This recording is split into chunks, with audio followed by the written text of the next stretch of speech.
When I'm feeling overwhelmed, sitting down and just trying to quiet my mind because the over being feeling overwhelmed comes from our mind not stopping and all the thoughts and what if this and what if that, and it's this constant chatter and this constant noise that makes us feel overwhelmed. Welcome to Vulnerability Muscle, the inspiring podcast challenging norms and helping you redefine vulnerability as a strength. I'm your host, Reggie D. Ford. Each episode of Vulnerability Muscle dives into a variety of topics such as mental health, social issues, and mindset shifts. We explore the power of vulnerability and fostering meaningful connections, healing, building resilience, and promoting personal growth. Sometimes these conversations are uncomfortable, but good workouts often are. So join us and flex that vulnerability muscle. Welcome to Vulnerability Muscle. I'm your host, Reggie D. Ford. And today I have just a phenomenal guest with me, Silvia Garcia-Romero, who is the Director of Diversity and Inclusion at Sentara Health. Sylvia hasn't had an amazing journey that she shared with me a little bit, but I'm excited to share that all with you. But welcome, Sylvia. How are you?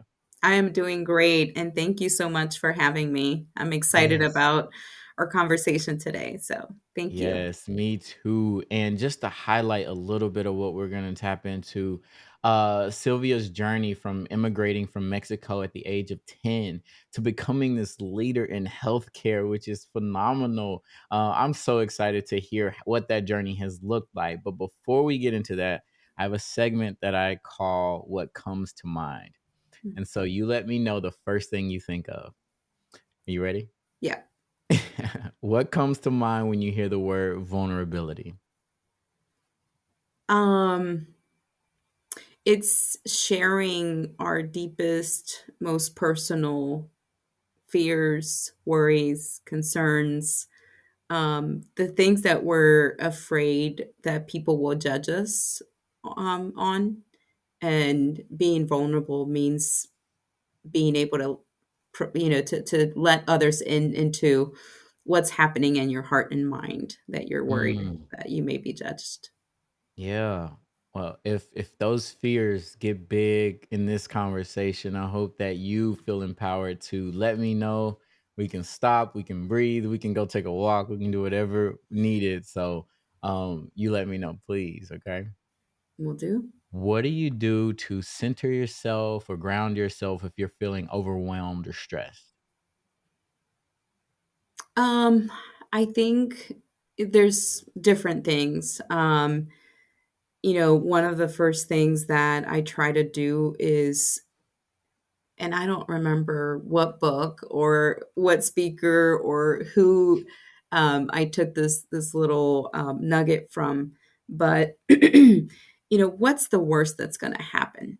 Put Mm, the worst situation out there that could possibly happen. And when you think about that, a lot of times we take a situation and we think our world is going to collapse if it doesn't go through or if something goes wrong. And then when you really think about it, the worst thing that's going to happen is you're not going to meet a deadline. You are going to make a mistake. You are going to have to pivot and do things differently.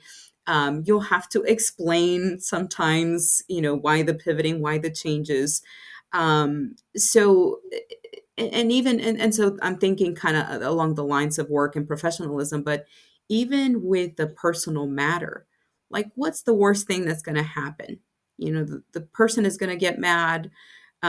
You are going to have to talk about that topic that's uncomfortable, mhm. and then something good is probably going to come out of it. So the worst that can happen is really not as bad as we tend to think it is. Mm, I love that. I think we do have a tendency to catastrophize things and take it to something that is scarier than what reality will ultimately show us. And I like that. Do you write it down? Do you think about it in your head? How do you process that when things are stressful?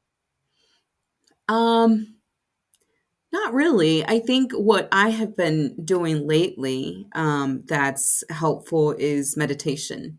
Mm, And, I always thought meditation was fascinating, and I always heard all the great things about meditation. And, I'm a believer, and so I pray and things like that, but I never sat down to just be quiet and just try to quiet my mind. And I, absolutely love it. And I'm a newbie, I'm a beginner, so I probably don't, I just don't know much about it, but what I have experienced and what I'm learning about it is just, it's just a great way to ease that stress and to, that feeling of overwhelmingness. And we talked about me being an English language learner, so there's words that in English I still can't say, and I blame it on being an English language learner. And then also the fact that English is just a complicated language. yes. Yes. So I don't know if I Absolutely. said that right, but when I'm feeling overwhelmed, sitting down and just trying to quiet my mind, because the over being feeling overwhelmed comes from our mind not stopping, and all the Hmm. thoughts, and what if this and what if that, and it's this constant chatter and this constant, noise that makes us feel overwhelmed. So if So we true. can sit and quiet, and I kind of, you said if I made a list, or if I write things down, not really. And as I think about it, and maybe you can give me some insights. Maybe that's something that helps you, but I know the things that work for me. Hmm. So I know meditation works for me. I try to do that most days early in the morning if I can. Nice. Working out. I think you and I have talked Yes. before about just I mean, if I've had a long and hard day and there's a lot going on in my life, professionally, personally, I mean, I step a foot in the gym and already I feel like I can leave everything else behind. And Hmm. now is just about, and people that don't work out as much, or kind of are trying to get into it but are not as religious about it, that's hard for them to understand. How do you relax when you're like out of breath and working out and pushing yourself to the limit, right? Right. But Right. it's you do. Yeah, no, you Yeah. do, and it's science behind it too, right? When you increase your heart rate, when you get your breath to move, like when you're moving like that, your body starts to pump all the healthy and happy chemicals into our body, the serotonin, the oxytocin, and everything is just like it's flooding our bodies with good chemicals, and so it may not feel that way when you are trying to catch your breath for that first time if you haven't done it in a while or ever. But if you stick with it, it definitely gives you those benefits that help you lift you up if you're feeling depressed or even calm you down if you're feeling too stressed. So I love that. I Mhm. love that a lot. Mhm. Mhm. What is one of your favorite childhood memories? Wow. I love this question. And it's interesting because these are not the questions that you ask yourself on a regular basis. So it's gonna make me really kind of think for a minute. So give me a moment. So the happiest Mhm. childhood memories. Favorite, happy, however you want to describe it. Yeah. You know, I'd have to say that it was a happy place that I go back to more often than others, is when we had just moved here, to the US. So my parents, my mom and my dad, and my two youngest siblings. So I'm one of five. There's three girls, women now.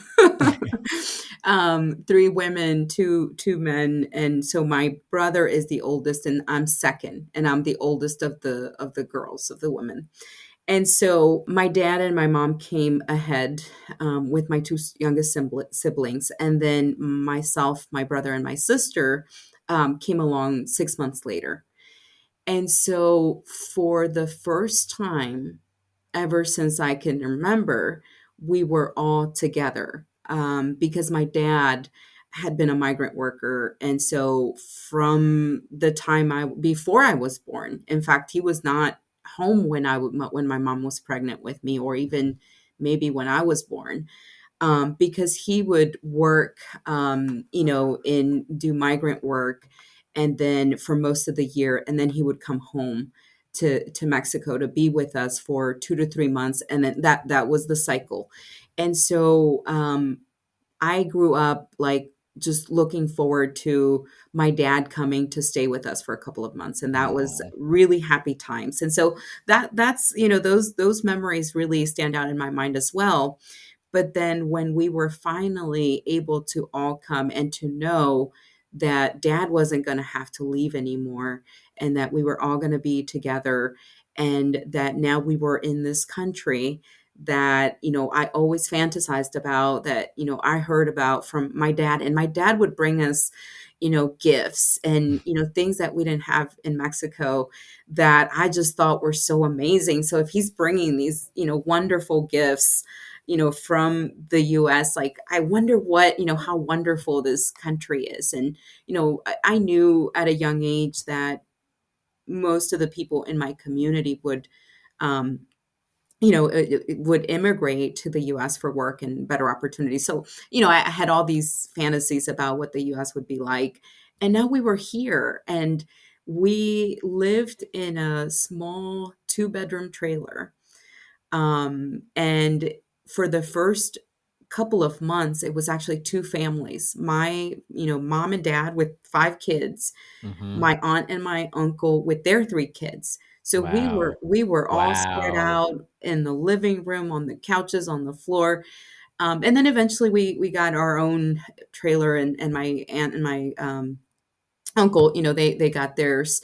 Um, Where'd you live? this was in here in Virginia, and not it's right outside of Harrisonburg, Virginia, and Okay. it's where I am today. So I drive by that trailer park every once in a while, and it's really neat to think back to how it all started. Yeah. But but Wow. but I want to share with you, though, like, some of the details of those memories, I want to because hear some details. Yes. yeah, because it's very specific. It's very Yeah. specific. It's, we're here. I know that this is going to be home. We're getting to live with my aunt and my uncle. And so there's 8 kids in the house. So it's fun for us kids, right? My mom and my aunt would be in the kitchen cooking. And when people think about memories, like, that's one of the things, it's the smells. And Mm-hmm. it's the Yes. smell of flour tortillas, homemade Mm. flour tortillas. Have you ever Mm. had homemade flour I tortillas? have not, and I need some. You need some. Oh my gosh. If you've had burritos and wraps and things like that. Those are cold, stale, old tortillas with chemicals, and they have been, Mm-hmm. in a package for God knows how long. Well, when you make it fresh, it's just, and my dad is such a good flour tortilla maker, and my aunt was too. And my mom and my aunt would, just, you would see the pile of tortillas, flour tortillas. And, as kids, we would go and just grab one, hot off the griddle where they would cook them, and refried beans, and so Yeah. the food, and just us as kids playing around, having fun, and the warmth that, it was a trailer. It was Wow. not in the best conditions. We didn't have much of anything. Couple Yeah. old couches, beds without frames, and I didn't have a bed. That was my parents. My mom and dad had a bedroom, and then my aunt and my uncle had a bedroom, and then Mm-hmm. us kids, we just slept, on the floor, on the couch, wherever. Wow. Um, Yeah. but that's, those were happy times and happy memories, despite, you know, not having much. Yeah, yeah. I mean, uh, what you did have with the community and that love and the family, and oh man, that sounds amazing. Like it sounds like a extended sleepover. I'm not gonna lie, and it was like, oh man, that would be like with some of the best people in the world. Like that sounds so cool. But also very challenging, right? And you talked about how your dad was away for most of the year and then would come back. And then there was a period in time, you're 10 years old and you get the news that you're moving to the States. Like what's going through a 10-year-old's mind at that time? Can you put me back there and like what were your I know you there was some excitement, were there fears? What was your mind doing at that time? It's hard to remember the specifics, but generally, because my mom and dad left 6 months earlier, so we Mhm. stayed with my aunt for 6 months, and I just remember missing. I miss my dad, but I miss my mom even more Mhm. because she was the one that had been around, and I miss my little brother and my little sister. Like we had never been separated from them. And I was sad, and my aunt took great care of us. She was wonderful. But I missed my family. So in those 6 months, my mom and dad would call us, and we didn't have a phone at our house, so we would go to a neighbor's house to talk with them. And yeah, I was just waiting for them to say when they would be able to send for us, right, to have Yeah. us be able to join them. And so what was going through my mind was just excitement, because I would Yeah. get to see my mom again. I would get to see my dad. I would get to see my sister and my little brother, and I would get to see this new country. Um, Now, there was sadness too, right? Mhm. Because I was leaving the place that I knew. I was leaving the school that I knew. I was leaving my neighborhood, my Yeah. church, my community, and my grandparents. I Mm. was leaving my grandparents. I was always close with my grandparents, both maternal and paternal, but even more so my maternal grandparents. Growing up, my mom would have us go over the summertime when school was not in session, and we stay with my grandma for a week. And so I was used to spending time with them a lot, and it made me sad for me, but it made me sad for them. Yeah. Um, like, I just felt like we were abandoning them. Wow. Oh, wow. Did you ever get an opportunity to visit them or did they visit you ever? I bet people cry on this podcast all the time. Sometimes, yeah. Um, so I got to see them several times. What made it hard was that because I came into this country undocumented, I like I mentioned to you, another conversation we had, I crossed the border. So I didn't have legal documentation. So it was in the 90s, right? So things were not as they are today. So my parents would have not put us in harm's way if they knew that our lives were a danger. I mean, there's always some worries and some concerns, but it seemed pretty safe at the time. And um, my grandfather, it was a group of us, so there were adults in the group. Mhm. So I was joined by my brother, my sister, my uncle, who was just a little bit older than us, a cousin, and then other people from our community that were adults. And so my grandfather took us to the border. We got on a bus and we went to the border. Um, and then we spend the night in a hotel, and then the next morning we had these young men. They couldn't have been any older than 14 or 16, I'm thinking, really young kids, really, who kind of led us through this neighborhood, through this, little hill. Like, I remember, just very vaguely, like, this was a neighborhood. And so there were homes and there were, dogs out on the street. And so these kids are, walking us across this neighborhood, across this hill. And when we got to this, kind of the bottom of the hill, there's a fence, and they told us that we needed to go under the fence, and that's as far as these young, boys would take us.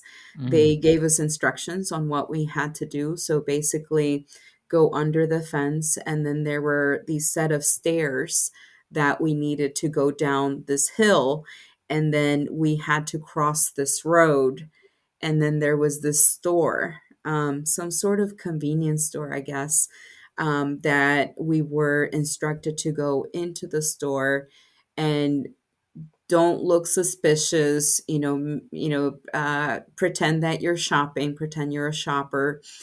And then I could not tell you who was in charge of knowing some of these details, because I just followed, my brother, Yeah. I followed my uncle. But somewhere along the lines, we were supposed to, after pretending to shop around in this little store, we were supposed to come back out to the street, and we were supposed to get in a taxi. I have no idea who knew what taxi we were supposed to get into. I just trusted that, someone else knew. And they probably assigned that to one of the adults. I have no idea. But we got in this taxi, and I don't, going back and thinking about it, I don't think I was scared. Like, at my age, I probably really didn't know all the horrible things that could go wrong. So I wasn't thinking we're going to get abducted or kidnapped, or, something, these may not be the right people. This might not Mhm. be the right taxi to get on. Like, I really just was excited to see my dad's face, right? Wow. Excited to see my dad. And I trusted that we were going to, because that was the plan, right? You get on this taxi, they're gonna drive you to this hotel, and my dad was supposed to be there with my uncle. Mm. And so that's what happened. We got to the Wow. hotel, we got out of the taxi, we, got to see my dad and my uncle. We, took showers, and dad had new clothes for us. We changed into some clean Mm. clothes. And then we got on that, in that probably, I think, 80s Thunderbird with the fake leather seats that like get really hot and sweaty. And there's how many of us kids in the back? It's my brother, myself, my sister, my uncle, and my cousin. So 5 kids in the back seat. And then my dad and my uncle, my dad was driving, and my uncle, they took turns. We drove all the way from the border to Virginia. Mm. Wow. Yeah, Wow, wow, wow. yeah. That is that I mean, like, such a phenomenal journey of resilience, of perseverance, of trusting and faith. Like, you as a kid, I mean, you're trusting the adults around you, but the adults, they have faith that this process is gonna work and that there is a better opportunity on the other side. And I mean, I'm imagining this is what your dad had to do every time he would go back and forth. Am I wrong in that? Yeah, so my dad for a long time had to cross the border, and now so my story, I always like to point out that I didn't walk for miles on end in a desert, right? I didn't swim across the river, with the fear of drowning. All the things that a lot of immigrants who cross the border experience. And my dad Mhm. experienced some of those things. He crossed the border, and he would tell us stories of, experiencing, fear, hunger, cold, being cold, being, hot, like all these different, walking for long distances, and just how strenuous it was Yeah. to to do that every single time that he had to cross the border. Now, eventually, my dad did obtain legal status through the Reagan administration in '87. He was able, as a migrant worker, he was able to get a work permit, eventually a resident visa, the green card that people talk Hmm. about so much, and then eventually became a U.S. citizen. So when we joined, he was already a U.S. citizen and had started the process for us to obtain our legal status as well. Okay. Yeah. Wow. Wow. And so there's so much to your backstory that I love to cover, and I want to get Mhm. to kind of where you are now. But there is a period in time where you were in America, you didn't know the language, and you were thrust into education system. You were thrust into a Mhm. neighborhood. Like, what was that like, and what was the challenge like growing up in that environment? Um, so, I think just my personality, I think, we all experience things differently, and I could see it in my own family. But I think I was always of the glass half full kind of person, right? So Hmm. even though school was hard, and I was always a good student, so I wasn't not necessarily the brightest or most intelligent or had the highest test scores, but I worked hard, right? So I knew that going to school, even though I didn't speak the language, even though I didn't know the culture, everything was new. My mindset was, I'm just going to work hard and I'm going to do the very best I can. And I trusted myself. And, I need to also give credit to my parents because I had a good home environment. And so I felt, I come from a background and a culture where my parents didn't necessarily express their love through words, right? Hmm. But it was their actions Hmm. and their belief in me was expressed through their actions. And, key things and key words that they would say to me, right, said a lot more than what they were actually saying. Yeah. Like, Yeah. I know you're gonna, go far. I know that you're going to succeed. And we're here to help and to support, and we may not be able to do x a b c and d, but we're here. And so it was Mhm. always conveyed to me, and their vision for us, right? Like, we want you all to succeed. So all of that, I think, helped me to face my new life here from a more optimistic standpoint. So I didn't focus on, you know, I have to learn a new language. It was more like exciting. I get to learn a new language. How cool Yeah. is that? When I get to be bilingual. Um, I also want to say that I was fortunate that I was 10 and not 13, 14, or 15 because I think 10 is still an age, and this is just me personal experience. I have not done any research. I have not, but it was still at an age where I felt like I picked it up pretty quickly. Mhm. And because they say kids are like sponges, they Yeah. absorb things. And language, people can, you immerse someone, you put someone in a Oh, yeah. situation where they fully emerge in the language and the culture, and people pick it up. Yeah. And so I Definitely. think, I was very fortunate that I was younger and not older, and that I believed in myself and that I trusted that I would become a bilingual person. Yeah. And I also need to give credit to a really wonderful English as a second language teacher that I had, that my siblings had, that all the kids in the trailer park had, at Lacey Spring Elementary School.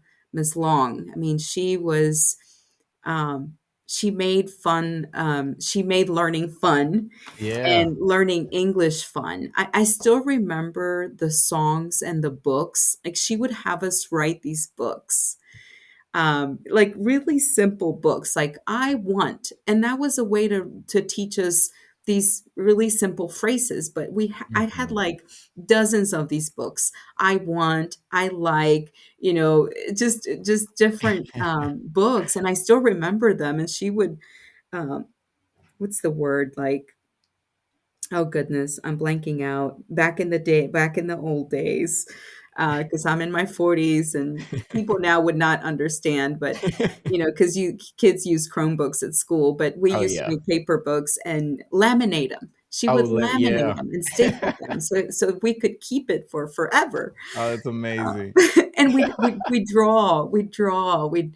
"I like flowers," and there was a picture of me with flowers, and Wow. um, she just made learning so much fun. And I felt, teachers can really, I mean, I don't know that teachers get enough credit, and I don't know that we At all. recognize their value Mm. as much as we need to, but they can make such a powerful impact and Mhm. influence in people's lives. So Um, true. so Your journey has been full of so many loving and supportive people. I love what you were saying about your parents and how they didn't say they were probably weren't saying "I love you" directly, but they were showing it through their actions, and they were showing it through other words, and most importantly, you felt it, right? Because like, a person could tell me "I love you" all day long, and if it's not really being felt, then what is then that's, not as it's not good. And so, and so you mentioned about learning, English at a young age, and it reminded me of just this week. I like went to an auto parts store to grab some stuff for my car, and I'm standing behind the line of somebody who I'm assuming is Hispanic and having a hard time talking to the cashier. And it looks like they're both very frustrated, and he walks out of the store. And I get up to the line, and the most infuriating thing was said by the cashier. mm. He goes, "Not to be a douche." And if you start a sentence like that, like, whatever's coming on the other end of that is you being a douche, right? But You're he trying to said, excuse yourself from yeah. being a He goes, "Not to be a douche, but if you don't speak the language, why are you here?" And I was like, "Are you serious right now?" And I looked at him and I was like, "No hablo." Like, I don't even wanna talk to you. Like, I don't wanna talk to you No hablo because. inglés. Yeah, like, I don't wanna, like, because that type of mentality is where we get the xenophobia, where we have, like, so much hate for others and not embracing the fact that, "Well, what if I learn his language?" Like, our country, we like, I can't even say our country. America is full of people who speak Spanish, full of people who speak a lot of different languages, and yet we only speak one. Mhm, And in Europe, they look at us like, "You're so behind when it comes mhm, to languages mhm. and things like that." And so I had to get that off my chest because it made me so mad the other day. And I'm just thinking, like, this man wants to fix his car, wants to fix a car or something, and yet he's having to deal with that type of mentality. And it's And just he's difficult. bringing you business. Yeah, he's paying you for it, right? And then I'm sure more people are gonna come who won't be able to speak the language, and that's the attitude. Money's walking out of the door. Exactly. People Yeah, fail to see, the market value, like the opportunities, business opportunities, how you can market to different communities and populations and get their business, and yeah, people don't realize that. But going back to the comment, you know and this is something that when I would hear people, maybe in a more respectful way, say, "Well, how come?" Or, why is it that some people are here for such a long time and they don't speak the language?" And you know, you have to put yourself in someone else's shoes. And what people often don't realize is that try learning another language when you have, a full-time job, maybe Hmm. two, because that's what you need to do to feed your family. Yeah. Try learning a new language when you have a family to care for, Yeah. and you come home, at 6 or 7 at night to cook dinner, to feed your kids, to try to to provide for them so that they can go to school, so that they can have a future. I mean, it's not like people are just sitting around not wanting to learn the language. Like, you Right. have to ask yourself, in the case of my mom, my mom is not, she understands a lot of English, but she can't speak it. She can speak some. And I think when we're not around and she has to use her English, she uses it to the best of her ability, but she's by no means fluent. Right. She struggles. She's very limited in her English speaking abilities. But my mom has been working in a poultry processing plant since, after we came here, maybe for a couple of years. Maybe it was until after she got her work permit. Maybe that's what the waiting time was. But after that, she has been working till this day, works, from 7 a.m. to 5 p.m., sometimes 8 because she stays overtime, sometimes on Saturdays, working at a poultry processing plant, would come home to, clean the house, feed her kids. She went to work where she worked with other Spanish speaking people, so that's still the main Hmm. language that she Hmm. doesn't drive. She doesn't, go anywhere else other than work, home, and then some family gatherings. Yeah. People are isolated. They're Yes. isolated, and there's so many barriers to speaking the language that people just have no clue. They just Yeah. assume you just don't want to learn, or, Right. you're just, you know, no interest, no motivation, or you're just lazy, or I don't know what they think, Right. but they don't really have a clue as to the Yeah. many barriers that exist for people. Yeah.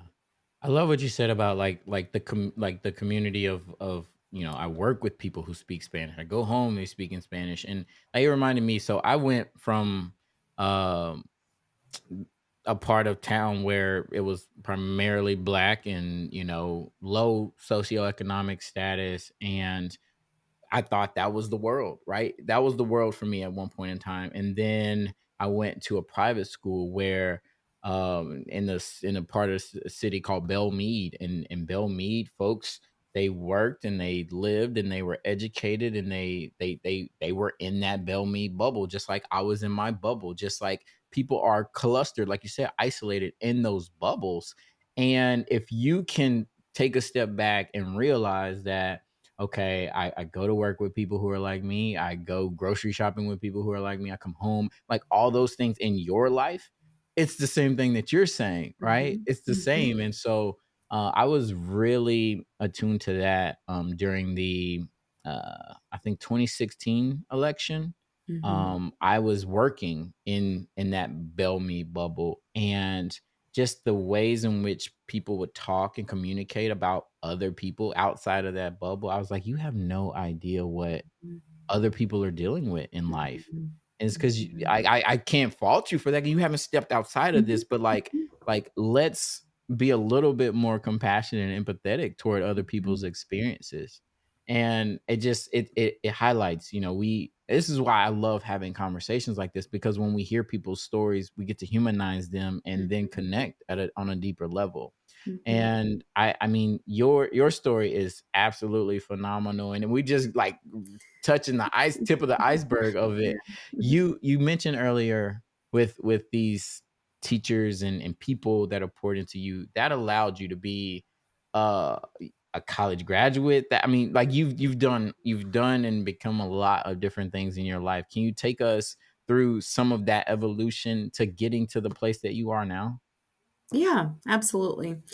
Um, so, I mean, I don't know how far back you want me to go, but so, I started fifth grade here Let's in the US. let's talk about like high school to college. Like Yeah, yeah. you were first generation, I'm assuming? First Yeah. generation. Mm.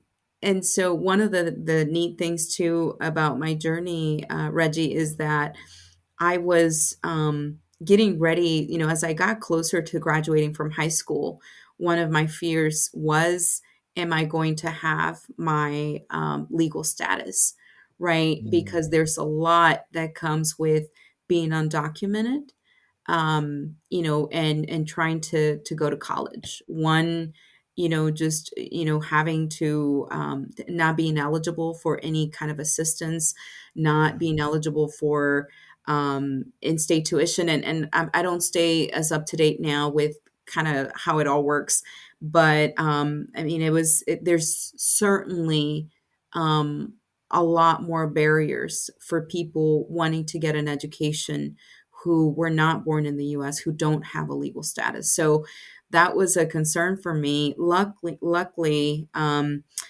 were blessed to be able to get our legal status before I started college. So Okay. that was huge, and I was very thankful for that. So yeah, and through high school, I like to talk a little bit about high school because um, I didn't that this is one of the things as a bilingual, bicultural person, um, someone who is like trying to find their identity, and as adults, we're always trying to understand our identity. But in high school, like, Mhm. that's identity is huge. And, going to a school that was primarily white, where there were maybe 20, 25 kids that were Hispanic, Latino. um, it was just, I go back now in retrospect and think about what would it have been like if there were soccer games that I could go to. Not football, because I didn't know anything about football. And not that I knew anything about soccer, because let's face it, let's face it, I am not a sports person. But I grew up watching it. So even though I didn't get it, like, I'll go to a soccer game and get all excited because it's the environment, it's the people, it's the vibes, it's everything. But I don't think I once went to a football event at my high school. Yeah. Um, I went to prom because I mean, you should go to prom, I guess. That was my thought process. Like, I'm graduating from high school. I had some close friends, and they were going to prom, and I ended up going to prom, but they didn't play the music that I danced Right. to, right? So there's all these cultural pieces that just kind of made me feel like I was robbed of a high school experience, right? People say they're tough times, but they're also really great times. I mean, Mhm. I like to ask you, and I'm not supposed to Yeah. be interviewing you, but No, just to please. kind of This is a conversation. Yeah, you can ask me anything. just to kind of get a sense of what your high school experience was about. Like, what do you think about, like, what comes to mind when you think about high school for you? Yeah. I think culturally I was probably in a similar boat where it wasn't tailored to things that I was used to or things that I felt necessarily comfortable with. I didn't I was one of in my graduating class I was one of three black students. And so, it was yeah, that's crazy to even say out loud. That's crazy. But and again, like I grew up in a totally different environment than that. And so, I think around the time though, we're talking mid right before I graduated in 2009 from high school. And so there is people are starting to wear Jordans and people are listening to rap music. So like some of those things were starting to overlap a little bit. But even still, I think just the overall feeling of it was a sense of isolation where I didn't feel like I could just relax. Like I feel like my nervous system was always firing. I was always on Mhm. and you know, guarded because of past experiences with certain classmates or certain people at the school or in the community that could be very hurtful and harmful. And so I enjoyed. So you said you never went to a football game. I was in all of them. I was playing football, and that was one of the greatest pastimes for me.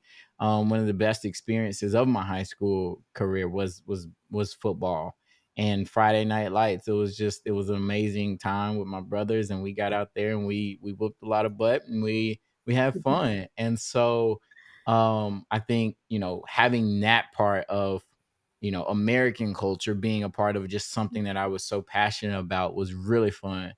I'm glad you asked me this question.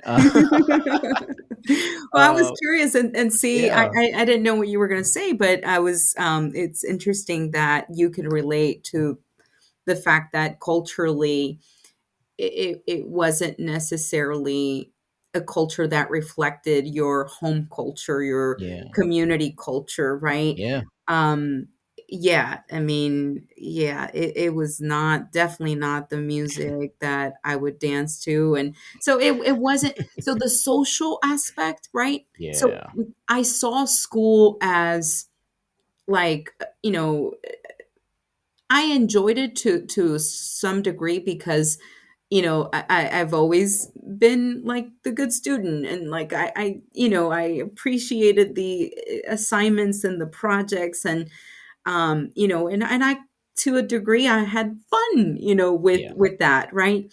But the social aspect, you know, the excitement over the games or the co-curricular activities, like even something like um you know, theater, right? Hmm. I learned that I really loved and had so much fun with theater. Hmm. And it was through church and it was through a community, um, it was a community, like it was this grant, a community project, I should say, Okay. that was funded through a grant. It was a local university with the high schools, and they partnered, and it was really targeting Latino students because the theater that we did and put together was bilingual and bicultural. It Mm, reflected our culture, it reflected our language, and I learned how much, you know, it just felt natural to me. Like I had fun. I loved being on stage. I loved the acting. I love learning about acting because I never really had any exposure to it. But in retrospect, because I didn't have the sense of belonging that or the sense of feeling a part of, right? I never tried out for those things. I should say I did finally, I think towards the later part of my high school years. I think after I had those experiences out in the community, it was like, yeah, oh wow, like this is something that excites me. Let me try it out. And I finally did. But yeah, but I didn't do it until I knew that I could do something like that. Like it seemed like some of these things were just off limits or not yeah. for me or you know what I mean? So And true. so I kind of went through high school just thinking of it as I'm just here to take the classes. I'm just here to learn and all this social stuff happening is not really for me. I don't Wow. really belong. I'm not really, you know, that kind of thing. Yeah. I wanna fast forward a little bit and like the person that you are today, right? All these experiences that have shaped you. You are now the director of diversity and inclusion at a health system at Sentara Mhm. Health. Yeah. And you have done a lot of work and leadership around in the National Association of Latin Healthcare Executives, Mhm. right? Mhm. Promoting cultural competency in healthcare. Mhm. So the things that you felt excluded from and the things that people may be physically and accessibly excluded from in healthcare, you're working to help those issues. Can you speak a little bit about the work that you do there and the importance of that work? Absolutely.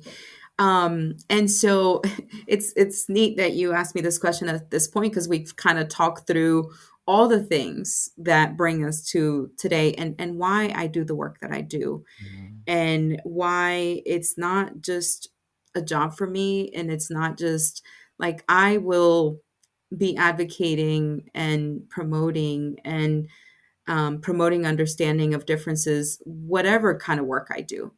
Mhm. Because as I told a friend, not long ago, it's not just a job or a title. It's who I am at my core, right? And part of it has been my experiences, but part of it has also been working in the field of diversity, equity, and inclusion, right? Um, which today, there's a lot of what's the best way to say this? There's an attack on this work, right? Yeah. And right now it's not the most popular field to be in, and we know what all is happening with that. But for me, I'm proud of this work, Yeah. and I don't shy away from it because it's good work, Yeah. because it's about helping people, whether we're talking about patients, whether we're talking about members, whether we're talking about communities. It's helping people access and navigate healthcare, and navigate Mhm. and be able to get the care that they need, right? And so, what a lot of times people don't understand is that it's everyone in our community. Every single person can probably has unique needs and unique preferences, unique beliefs and unique values, that all play a role in how they experience healthcare, and how they develop trust with their providers, and how they want to be cared for. And it's it really is about understanding that each and every person that walks through a hospital or a clinic or a doctor's office deserves to be treated with dignity, with compassion, with understanding, Mhm. and that our goal in healthcare should be to understand what that patient needs, and how we can help them to get the best possible outcomes. So Yes. sometimes that means language barriers. Sometimes that means, people are from different cultures with different health beliefs, Mhm. right? They may be practicing non traditional medicine outside. They may be, bringing back from their home countries, bringing back, medications or over the counter medicines or remedies, or, they may be going to different healers. Like, it's having being able to understand the diversity, Yeah. of our patients, of our communities, and being able to meet people where they are. Sometimes it's a disability. Sometimes it's issues around LGBTQ plus communities.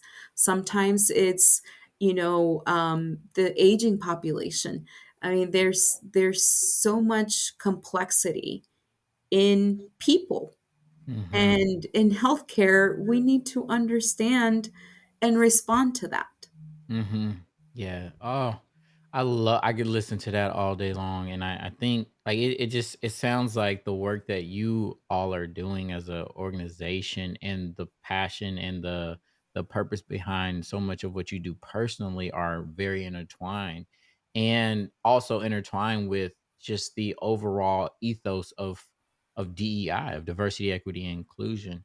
I'm curious what your thoughts are.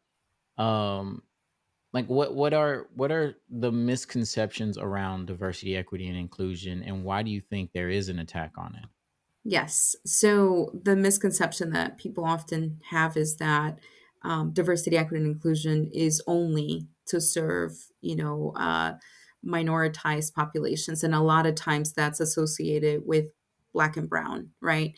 Yeah. But when, as I was mentioning, when I talk um, to diversity, equity, and inclusion professionals and practitioners, we know that it's always been about everyone, right? Hmm. Because every single person, including white people, including people of higher economic, levels, people who are able, like, there's still something that, not just something, many things that make you diverse and make you unique. And your lived experiences. I mean, it ties into the fact that we can't assume that all white people are the same, Yes. even if it's all, and I've given this example before. You talk about a group of, I don't know, 20 white women, they're in their 30s. They all went to the same college. There's a couple different things in common. Maybe they're of the same, social economic background. Does it still mean that they are the same, that they believe the same, that their lived experiences are the same? Right. Absolutely not.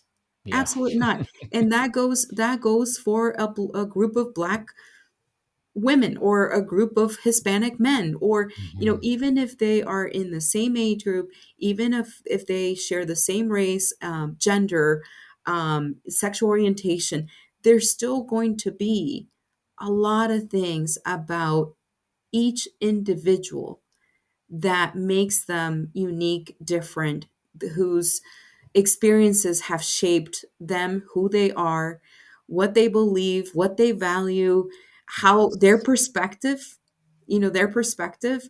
And so that's what diversity, equity, and inclusion is about understanding Mm. that we bring those experiences to the spaces where we live, work, and play, and understanding your experience and you understanding my experience is how we can have positive interactions and disagree on things still. Like, it's not about Respectfully. agreement. Yeah. Yeah. We can Respectfully disagree disagree. respectfully. Right. Yeah, that is totally fine. Yeah. Yeah. Oh, that is so good, and I think, like, one thing that, like, stands out about that is how, like, even in amongst a group of perceived homogenous types of people, there are so many differences, right? So if you have an organization that is full of Black people, full of white people, they are all very different and unique in themselves. Mhm. And I think, like, I think we hear DEI now in kind of a euphemism of, like you say, like, talking about people of color or Black people or or Hispanic people.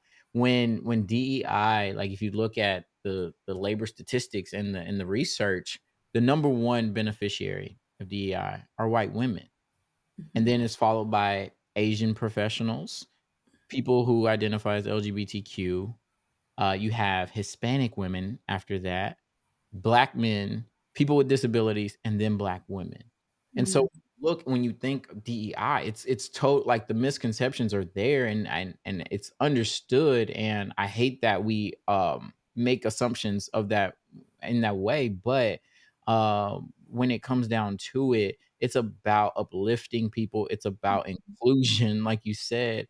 And honestly, when there's more research done, that when we have diverse communities, when we have diverse workspaces, diverse schools, we get more creative ideas, we get more Mhm. innovation, we get more productivity, profitability out of those Mhm. situations, reduce turnover, and just an overall better environment when we start to include and treat people and celebrate people as if they Mhm. matter. And Mhm. so absolutely love the work that you do, and I am championing you now until the end of time to continue to push because it's so necessary, especially in our health systems. Mhm. Yeah. Absolutely. Yeah. Yeah. So you were mentioning earlier something about just the gender differences and the things that come up around that for you. You want to speak to that? Yeah. Yeah, of course. I mean, I think, gender was so deeply ingrained my background coming from a very small rural community in Mexico, where gender roles were very clearly defined. Mhm. I grew up from a very young age knowing that there were a lot of things that as a girl I couldn't do that the boys were allowed to do. Like the boys Mhm. were allowed to go off and play with their slingshots, and they could be out on the street and they could do, all these things. And I couldn't do that. Like I had to stay at home. And we had, the community where I lived was pretty safe. But even so, for a little girl, young girl to be out there by herself, that was just out on the street, right, was not acceptable. Um, there were and people talk about the Latino culture have being a machismo being a thing, and it is very much a thing. And I saw it play out in my life in my community in different ways. Um, but, especially I think with how we as women, like my sisters and I, what we were allowed to do and not to do. And, even when we were teenagers, right, we couldn't just go out to a dance or a party or anything like that. We always had to have chaperones. Like Mhm. we had to go with my aunt, even if it Mhm. was like, a quinceañera, right? Like a Yeah. party. It's a community. Like everybody's coming together. But even if I was at an age where I could drive and I would, say to my sisters, let's go to the quinceañera, like that was not a thing. Like we had to have permission from my dad, and it would need to be like my brother taking us, my aunt taking us, like and my brother's 2 years older than I am. Mhm. But he men, have a different role, right? Mhm. And are seen as having being more of an authority figure in a Mhm. household. Now, there's so much complexity to this topic because when we talk about, we're in the 2020s now, right? So some things are changing, some things are evolving. We also Latinos, and I'll speak specifically about my Mexican background. Mexican Americans and Mexicans that have moved to the U.S. There's that part of it too, becoming acculturated to Mhm. American culture, right? And so the way that we are raising our kids, right? As my kids would be considered, I guess, second generation. Um, my oldest son is 16, for example. He's not dating yet, but I can see him like dating and bringing, his girlfriend over and me wanting to meet her and things like that. Well, that was unheard of when I was a teenager. I was As a girl or just in as a general, girl. boys and girls? As a girl, but also like my brother, like they wouldn't question him having a girlfriend, right? That Mhm. would not be questioned. That's okay. That's acceptable. I would get in trouble if my parents knew that I had a boyfriend, right? I wasn't allowed to say that. I mean, I'd get in trouble if I would even say that. My brother was allowed to have a girlfriend, but even him bringing his girlfriend to the house would probably still not be acceptable, right? When we were growing up, again, things are changing, but I started, I had my first boyfriend when I was 17, but my parents didn't know about it until I was 18 or 19, and I wasn't allowed to see him. I mean, of course, I'd sneak out and talk to him and things like that, right? I mean, all girls did. All girls did. And there's so much about this topic, Reggie, because the there's not many. I would say I'm probably one of the very few girls my age from my generation, cousins and friends from our small community back in Mexico that actually went to college, graduated, and became professionals because they ended up eloping with their boyfriend and getting, not necessarily married, sometimes married, but sometimes just eloping and living with their boyfriend because they didn't have any freedom at home. Like they weren't Wow. even allowed to do, they were so restricted in being able to go even to the mall, even to, to out for ice cream. Like there was so many restrictions on what girls could and couldn't do that I think a lot of times, it led them to, to find what they were missing, in a relationship with a man or a, a young man. And then they would end up, getting married at a very young age, becoming pregnant, having children at a very young age. Hmm. So there's a lot there I'm to curious. unpack. Yeah, I'm curious about one aspect of that when you said like the male is the authority figure and that you couldn't do much without getting that approval. Did that show up in your professional life at all, where you were replicating what was in the home in work? Oh, I am 100% sure that as much as I am aware of it and as much as I try to mitigate it because it was so inherent in me, and so me and many Hispanic Latina women and women of other cultures where again the male is the head of the household, the authority figure, and women as are seen as less than, right? Not having the same rights, not having the same abilities, not having, the same everything. So I absolutely think that that shows up in other aspects of my life, including my professionalism, or in my professional life, I should say.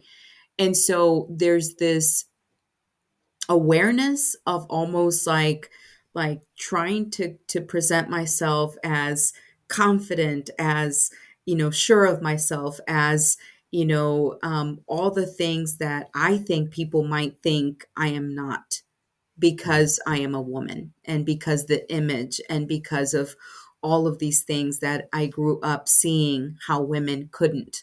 And so there is definitely something in me that is kind of constantly reminding me, Yeah. even when I don't realize it, Yeah. even I want it's unconscious.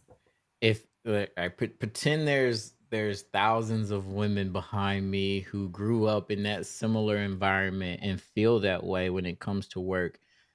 Can you give them some uplifting words of encouragement, some affirmation, some confirmation of their belonging, of that they matter, all of that, however you want to deliver that? Yeah. So I think one of the things that I would say is that, you know, Can you I say it do. you to them? Say you, You, you please. as a woman who might have been raised in that kind of environment, in that kind of culture, I want you to know that that was a long time ago, and I am very hopeful for the future, and I do believe that things are somewhat different now, right? Things have changed, and that's why I am a professional in healthcare, because you know I I earned this, right? I worked for this, but also society is at least more open to having people, women in these kinds of positions. So things are getting better. Sometimes it feels like we're taking steps back, but overall, things have gotten better.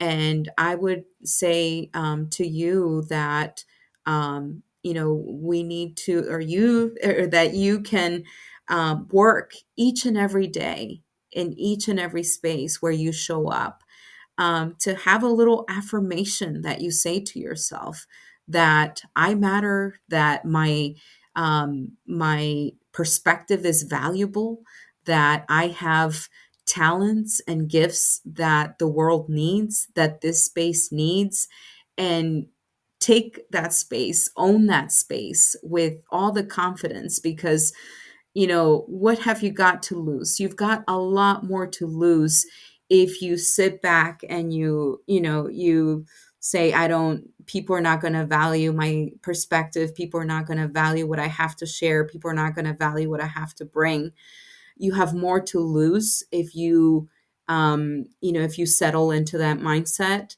versus, and it does take bravery. Like, you do have to be brave because stereotypes exist, because some people will not value what you have to say, but you have to believe that you have to say it, you have to own it, you have to take the space, and believe in yourself and hope that others will believe in you too. And if they don't, you know, that's their that's their loss. But you have to take that step because you've got a lot more to lose if you don't. Powerful. I love it. Mic drop. Before we wrap up, I have a segment that I call fill in a blank. So it's just simple fill in a blank. And it can be as short or as long as you like. And so the first one is vulnerability makes me feel blank. Human. I love that. Yes. Human. Outside of work, I enjoy blank. uh Lifting. Yeah. Lifting weight. Like, can you Lifting explain? weights, yes, weightlifting. Yeah. Hiking, cooking, baking. I mean, there's a whole list, but weightlifting. Yeah. My biggest superpower is blank. Caring. Genuinely caring. Mm. If I could tell a person who has immigrated to America anything that would help them, it would be blank. Si se puede. Yes, you can. Yes, I love it. And when I need inspiration, I turn to, My family. yeah, yeah. You have highlighted so much beauty in one journey of an immigrant story, like one immigrant story. And again, just like we were saying, no homogenous group, like people are different and unique. And so that's not everybody's story, but your story is so beautiful and so unique. And I think more stories like yours need to be highlighted, and to show that you are a human, and you at 10 years old and your parents at the time were people who were trying to have a better life. Mhm. And the life that you're living now is like wildest dreams, right? Like, I'm like, the fact that we're both sitting right here talking to each other right now with all the other alternative realities that could have happened is a miracle. And so with Mhm. that, I'm deeply honored to be here with you today. Thank you. Thank you. And I echo your sentiment. It's really amazing. And all the other stories that exist out there too, right? Of all the wonderful people. And we just don't take the time often to. It's interesting how we came across, and now here we are sharing our stories. And if we could do that more, Mhm. right? How would that change our worldview? And how would we be able to connect with more people at such a Mhm. deep level? And we're so busy living our lives, we don't stop to really get to know others outside of our circle, right? And Yeah. what a difference it makes. Yes, Yeah. it does. It does. Are there any final thoughts addition to that that you want to share? Leave the audience, leave somebody out there, say hello to somebody, anything like that that's on your heart? No, I want to thank you for for reaching out and for connecting with me and for bringing me on here to share my story. I love the work that you're doing. I'm excited to continue to see all that you do. I mean, you seem to be everywhere and always different events and interviews and talking with different people, and it's really exciting. And I love the positivity, the encouragement, the motivation, the that you provide to the people that follow you, the people that listen to your podcast. And I know you're changing people's lives, and that's really exciting. And as you said to me, I'm here to support you as well. And let us go out there and support other people, because everyone has the potential and the ability to thrive, if Absolutely. we can just find a way to support one another. Absolutely. I'm calling it. We're going to be on a stage together and we're going to change some lives together. I can see it happening. Sylvia, do you want to share any contact information or how people can learn more about the work that you're doing? Anything like Um, that? Probably LinkedIn is where I share most of what I do professionally. Yeah, I would say that would be a way to connect with me. Yes. Absolutely. Yes. Well, Sylvia, I appreciate you so much. With Thank all the you. things that you could be doing, all the places you could be, I appreciate you being here with me, embracing vulnerability. Thank you for having me.